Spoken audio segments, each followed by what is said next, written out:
siro ma jiraan ee waxa jira nidaam iyo tabo inta badan markaynu raadinayno natiijo wanaagsan ama marka qorshuhu yahay in libin laga keeno hawlqabad waxa mararka qaar u malaynaa inay siro jiraan siro ka dahsoon maskaxdeen waxay nagu hagtaa male siraa jira wax fududayn kara oo ma aragtay soo dhaweyn kara natiijooyinka waana si fudud oo loo amban karo xaqiiqdu waxa weeye caalamkeena maanta ku noolnahay ee wacyiga wacaalka macluumaadka aqoonta farsamada iyo isku gudubkooda xawaare sare ku socdo waxa qarsooniba u yariyay marka natiijooyin markaan ka raadinayno waa inaan fahamka ugu horeeyaan ku hawlgalayna waa inuu noqdaa waar sari ma jirta system iyo nidaam iyo tabo iyo dariiqo loo maraa jira ee ka aynu marno oo dadaalka badankiisa aynu gelino inaan wacaalkii helno aqoontii helno farsamadii helno tabteedii iyo dariiqeygii iyo dadkeygii aan helno oo agabkeygii aan helno oo ta ugu muhiimsan noqoto inaan taa gelino dadaalkeena badankiisa kadib taa la hawlgelintaana lagu celceliyo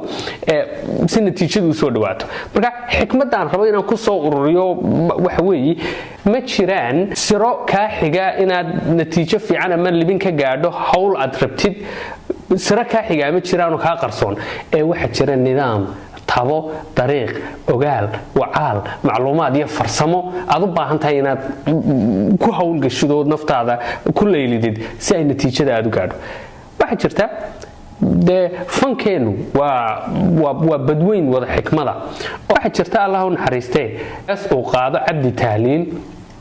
oo laba eray oo kamida laba jumladood oo kamida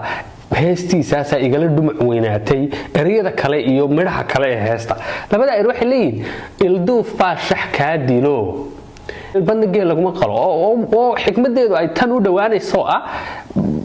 shaxdu waa ciyaardee la jeclaayo aynu laysku xifaalayo aad u kulul marka shaxdaa qorshaheega waxa kaa dilo kaa baabiya hal shay ood seegto ama hal tallaabood qaadi lahayd ood seegto oo waa adoo dariiq highway saaranoo meesha exitki ugu dhawaa meeshaad ka bixi lahayd seega wuxuu kugu qaadanayaa 30 midhir oo kale ama muddo dheer oo kale oo qorshahaaga ku jirin oo soo kala firayna marka talaabooyinka iyo tabaha muhiima inaan xaleelno marka hore tabaha saxda ah ee meesha taga ee lagu gaaro ayaa sax inaan hadii aynu seegno waxa sii fogaanaysa natiijada jumlada kaleeda waxay leedahay geel laguma qalo irbad oo mararka qaar waxa maskaxdeena iska jeceshahay in si yar oo gaaban iyo dariiq dhow iyo hawlqabad aan buurnayn oo dhumuc weynayn inaan natiijo fiican ku helnaan jecelnahay waa iska dareen ibn aadamka uu jecel yahay laakiin waa adoo isla irbad ku qal geel bal neefgeela irbad ku qal hawl intee leeg baad ka maraysaa waqti intee leeg baad ka maraysaa waa taawun marka labada jumladood heesta cabdi tahliil kamid waxaan jeclaystay inaan ku kabo arintan jeclaa inaan iftiimiyo